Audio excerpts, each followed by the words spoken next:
Isang pack na ganito. Isang ganito na yung maluluto niyo. Bili na kayo. Marami. Ito yung biryani pack natin. Sobrang mahal ng bigas na ganito ha. Ibang brand to siya kaya hindi ako gumagawa talaga basta-basta ng biryani namin. Walang brand yung bigas. Kasi yung sarap ng biryani kasi nakadepende sa basmati rice na ginagamit natin, sa brand na ginagamit natin. Hindi talaga ako gumagawa. Kahit buwan, 2 buwan, basta walang brand na gamit ko na bigas, hindi talaga ako gumagawa. Then ito nga guys, kasama doon sa biryani pack natin. Then kompleto na yan yung set niya ha. Then buksan natin. Naka-vacuum seal din siya para safe na safe. Ganyan. Grabe. Ayan. Buksan natin to. Ano siya ditong isang set na ganito. Okay? Then, meron din siyang biryani mix nakasama. Yan lang yung biryani mix natin. Dinamihan ko rin talaga yan para lasang-lasa. Tapos, imamarinate lang natin yan. Ito ay pinakasimpleng paggawa ha. Kasi yung production namin, ibang klase yung paggawa natin. Maramihan talaga. Talagay ako ng salt. Kung gusto niyo ng magic sarap, then go. Ayan, salt lang. Marinate natin to ga. Yan. Ayan na siya. Hayaan lang natin to ga mga siguro 1 hour. Yung bigas natin, ibababad natin. Pero kung hindi ko nga ito siya binababad ga, pwede mo namang hindi ibabad. Pero hugasan mo to ng 3 beses or 4 na beses. Next. Yan, hugasan natin yung bigas ng mga 5 beses. Sibuyas. Maraming sibuyas. Yes, ganun talaga be. Gigisahin natin yung sibuyas. Hayaan lang muna natin. Maraming sibuyas, mas masarap yung ating biryani. Oo, okay na. Hanguin na natin kasi mag-afterburn pa yan. Maluluto pa yan siya, as in magba-brown pa yan siya. Kaya yung mukha ng sibuyas natin, yan. Ganyan lang siya ha. Medyo brown-brown na siya. Ayan o. Pagkatapos yan bawasan na natin ang oil. Bawang. Bawang, kamatis. Tapos lagyan na natin yung manok. Manok na binabad natin. Ayan. Ito lagyan natin ng tubig. Ayan, huwag natin itapon to ha para masimot siya. Sayang kasi yung katas niya. Isahin natin maigi. Lagay tayo ng tomato paste. Konti lang. Kalahati lang nito. Lagay tayo ng yogurt kasi frozen yogurt yung pinoprosen ko yung yogurt kasi anytime na kailangan namin ng yogurt, pwede naming gamitin. Isahin lang natin ang husto. Itong mga panghalo natin, ilalagay na lang natin dito. Cinnamon, bay leaf, dried lemon, star anise, black cardamom, green cardamom. Mix natin maigi. Lagay natin yung 1,000 ml na tubig.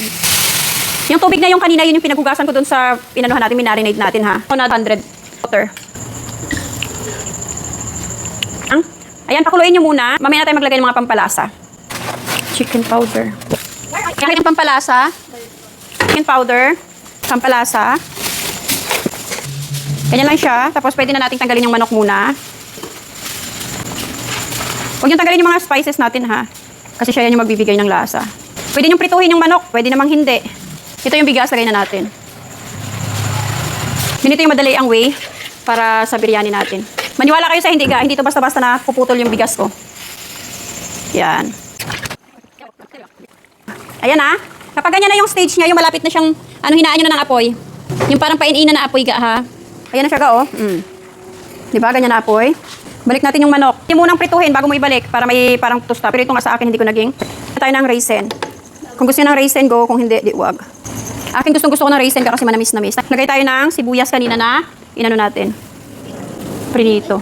Tapos magtitira rin tayo ng sibuyas kasi habang kumakain, masarap to ilagay sa taas ng kanin. Ayan, sara na natin. Kainin lang natin. Mga 20 minutes. Ayan pala, natin muna. Ganito yung mukha niya ga. Ang gagawin natin dito, haluin natin. Yan. Haluin natin. Ganito na siya. Hindi yan mapuputol yung bigas natin kasi the best yung brand ng rice natin. Dikit-dikit. Ayan. Make sure na nakuskus nyo hanggang ilalim. Pero kung gusto nyo naman siya yung authentic na pagkagawa, then go doon ha sa authentic na paggawa talaga ng biryani. Okay, takpan ulit natin. For another 15 minutes. At ito na nga agad bubuksan natin. Kapag kulang pa yung in-in, balik natin ulit. At ayan na nga, buksan na natin. Oh. Diba? Ganito na siya. Ayan. Pinainin ko lang siya ng another 20 minutes. Matagal talaga siya. Pero mahinang apoy lang as in ha. Sobrang hina lang talaga nilalagay ko. Ayan, nag-okay na to. Hanguin na natin. Pero tingnan nyo naman, punong-puno to yung size 40 na bilao. Kung bibilhin nyo to, yung ganito kalaking bilao, nasa 1,415 na yan. So, nakadepende sa inyo kung susundan nyo to, pero ganito lang yung way ng pagluto na mas madali. Ito na siya, isang bilaong malaki. Pagkain nga lang namin to. Ayan, lalagyan ko dito yung itlog. Pwede nyo naman ikat-kat yung itlog. Ipagkain lang namin yan eh. Tapos, ilalagay na natin yung ating sibuyas. Yan oh, ganyan ka oh. Sobrang sarap dito ba? Damihan nyo ng sibuyas ha. As in, sobrang daming sibuyas. Huwag yung tipirin ng sibuyas. Ito ang kayo na simpleng salad. Pipino, kamatis tsaka sibuyas lang. Lagyan ko siya ng sili kasi gusto ko yung mga konting salt tapos lemon. Ganun kasimple lang. Tapos pigain. Ipaghahalo lang sila. Ganun lang kasimple. Tapos salad na. Ang sarap to partner sa biryani. Tara, kain tayo. Mas masarap to ba may chili garlic siya. Parang good for 10 to siya. Sibuyas. Ano, paborito ko talaga ito yung sibuyas. Ganda yung salad.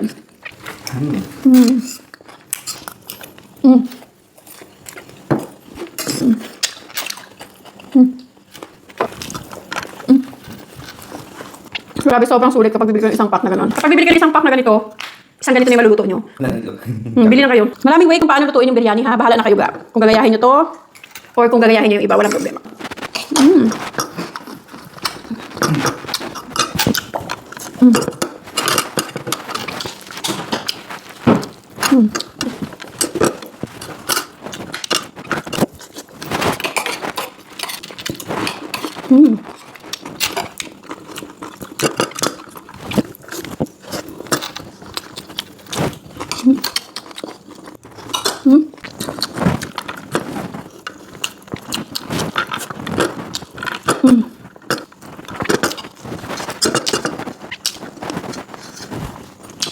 Grabe. Yummy ah. Alam niyo ba, good for 10 talaga siya. Kasi dalawa na kami ni Daddy. Meron pa ganito karami natira. Imagine niyo. Busog na ako.